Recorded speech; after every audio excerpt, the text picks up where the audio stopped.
Salam persaudaraan dari Bukit Sandar Matahari Ledalero. Kami menyapamu semua dalam senandung ucap salam dalam Sang Sabda.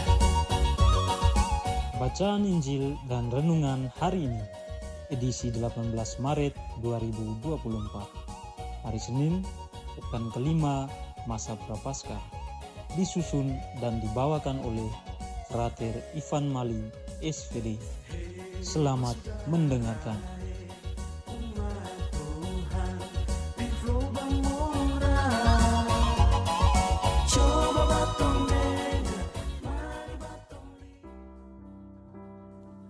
Bacaan diambil dari Injil Yohanes bab 8 ayat 1 sampai 11. Sekali peristiwa, Yesus pergi ke Bukit Zaitun, dan pagi-pagi benar ia berada lagi di bait Allah, dan seluruh rakyat datang kepadanya. Yesus duduk dan mengajar mereka. Maka ahli-ahli Taurat dan orang-orang Farisi membawa kepada Yesus seorang perempuan yang kedapatan berbuat zina.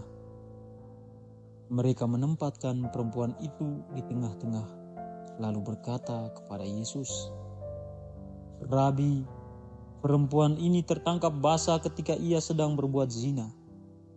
Musa dalam hukum Taurat memerintahkan kita untuk melempari dengan batu perempuan-perempuan yang demikian. Apakah pendapatmu tentang hal itu?" Mereka mengatakan hal itu untuk mencoba Yesus, supaya mereka memperoleh sesuatu untuk menyalahkannya. Tetapi Yesus membungkuk lalu menulis di tanah dengan jarinya. Dan ketika mereka terus-menerus bertanya kepadanya, ia pun bangkit berdiri lalu berkata kepada mereka,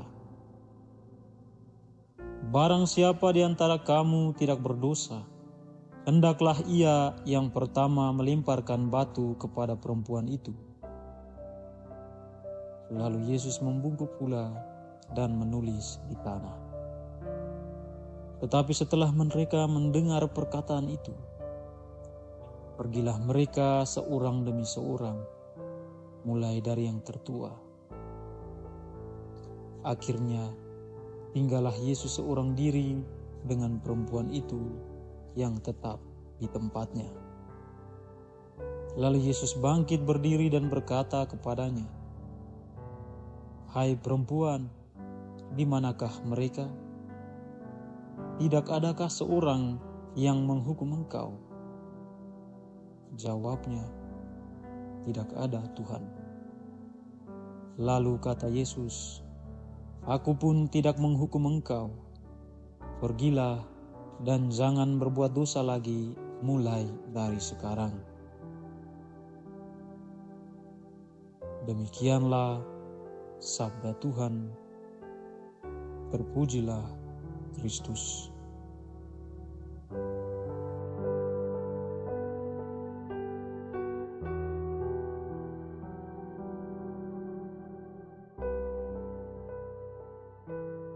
Saudara-saudara, sahabat Sang Sabda yang dicintai Tuhan, Injil hari ini menyajikan kepada kita kisah tentang Yesus dan perempuan yang kedapatan berbuat zina. Orang banyak berbondong-bondong membawa wanita yang berzina itu ke hadapan Yesus untuk menghukumnya seturut Taurat mereka, sekaligus untuk melihat bagaimana Yesus mengambil sikap terhadapnya. Namun, apa yang dibuat Yesus justru mengejutkan mereka. Yesus diam dan menulis di tanah. Melihat orang-orang itu makin tidak puas, Yesus akhirnya mengeluarkan sebuah kalimat yang membuat mereka semua meninggalkan Dia karena merasa malu. "Barang siapa di antara kamu tidak berdosa, hendaklah ia yang pertama melemparkan batu kepada perempuan itu." Satu kalimat ini membuka mata orang banyak itu dan membuat mereka satu persatu mundur dari hadapan Yesus. Saudara-saudari yang terkasih, mari kita coba tempatkan diri kita pada posisi Yesus. Ketika dihadapkan dengan masalah yang besar dan melibatkan banyak orang, apakah sikap kita? Apakah kita akan mendengarkan suara dari banyak orang di luar sana, atau lebih memilih diam dulu? Ada yang bilang, diam artinya setuju. Namun kembali ke teks tadi, apakah Yesus diam karena dia setuju? Tentu tidak demikian. Yesus ingin mengajarkan kepada kita bagaimana cara mengambil keputusan yang tepat. Diam dan melihat kembali sebuah masalah dengan pikiran yang lebih terbuka akan memberi juga kesempatan kepada Roh Kudus untuk berbicara melalui hati nurani. Hal lain yang bisa kita pelajari dari Yesus hari ini adalah tidak mudah menghakimi. Dalam kehidupan sehari-hari, kita sering jatuh dalam prasangka buruk terhadap yang lain. Kita lebih percaya kepada kabar-kabar angin yang belum pasti kebenarannya.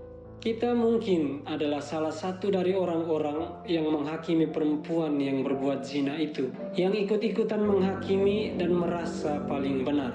Hari ini, Yesus mengajak kita untuk senantiasa menjadi orang beriman yang tidak dengan mudah menghakimi dan menghukum orang lain. Saudara-saudara, menjadi orang yang tenang dan bijaksana dalam menghadapi sebuah masalah bukanlah suatu perkara yang mudah. Kita adalah makhluk yang penuh dengan keterbatasan-keterbatasan yang tidak mungkin dapat mencapai kesempurnaan seperti Tuhan Yesus. Namun saya yakin bahwa dengan pertolongan Roh Kudus serta latihan-latihan yang rutin, kita pasti mampu untuk setidaknya menjadi seseorang yang meneladani kebijaksanaan Yesus. Kita hanya perlu dengan setia dan tekun mengingatkan pada diri kita untuk terus berbuat kasih dan menghindari tindakan-tindakan yang tidak sejalan dengan hati nurani dan ajaran kita. Semoga sabda Tuhan hari ini meneguhkan kita sekalian, dan semoga kita dari hari ke hari semakin dekat dengan sabda Tuhan. Hei bersaudara, umat Tuhan di Flobang Mora. Sahabat-sahabat pencinta Sang Sabda, kita baru saja mendengar bacaan Injil dan renungan edisi hari ini.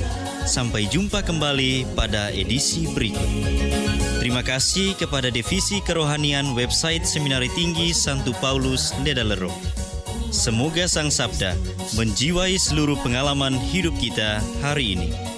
Tuhan memberkati kita sekalian. Amin. Dalam satu hati, di dalam kasih Yesus.